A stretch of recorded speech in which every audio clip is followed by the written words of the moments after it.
Good morning and welcome to the Forex Daily Update, brought to you by Pepperstone on Wednesday the 23rd of May 2018. I'm Darren Sinden and you can follow me throughout the day on Twitter by using @ds_Pepperstone. Right, let's take a look at those overnight changes and price moves to be aware of.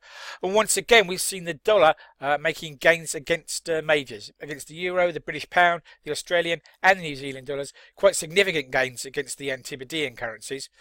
Dollar yen has seen the yen fight back, making gains of around 0.31% to trade at 110.45. So there's an exception to the rule there. But once again, the dollar has made gains against the Chinese yuan, the smaller gains against the Swiss franc, but gains again against Canada and the Mexican peso. The Brazilian real, that's fought back, but it's still down around 5.67% against the greenback over the month. Dollar index, for its part, trading around 93.66, up by around 0.12% shortly before recording the video.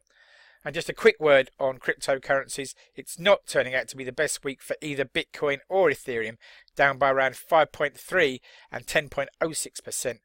Over the week to date. Right then, what's on the calendar? Events that may move the markets today. A pretty packed calendar and really dominated by one set of data, and that is PMIs. So at 7:30 this morning, we'll have PMI composite manufacturing and services data for May out of Germany. That may give us a read into the same data out of the Eurozone at 8 o'clock. And again, as I say, composite services and manufacturing PMI for May being released then.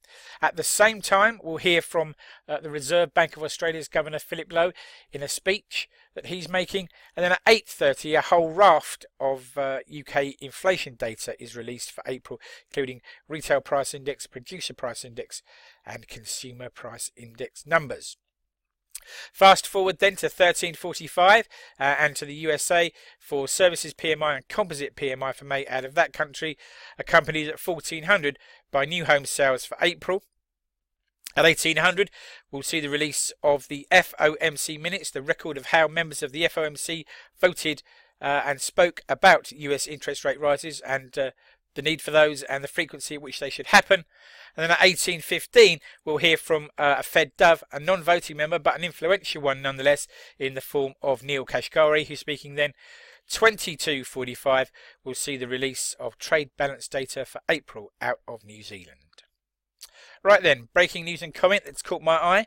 And firstly, Asian equities have backed off as President Trump makes negative comments on China trade once more.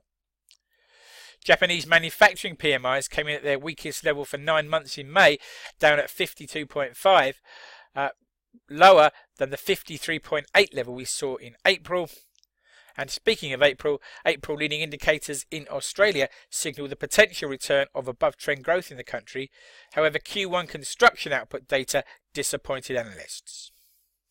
Right then, food for thought, something to take away with you into the trading day and beyond. Why not think about this? We recently looked at the deteriorating conditions for US corporate creditors, but it seems that US consumers are also finding it tougher to pay down their credit card debts on time. Outstanding balances are near record high and delinquencies are up, just as US interest rates look set to rise further. And the chart here shows the deviation between credit card delinquencies and other forms of household debt. And you can see the blue line here, which is the credit card delinquency level, rising sharply, whilst many of the other lines are flatlining or turning lower. Right, risk warning time.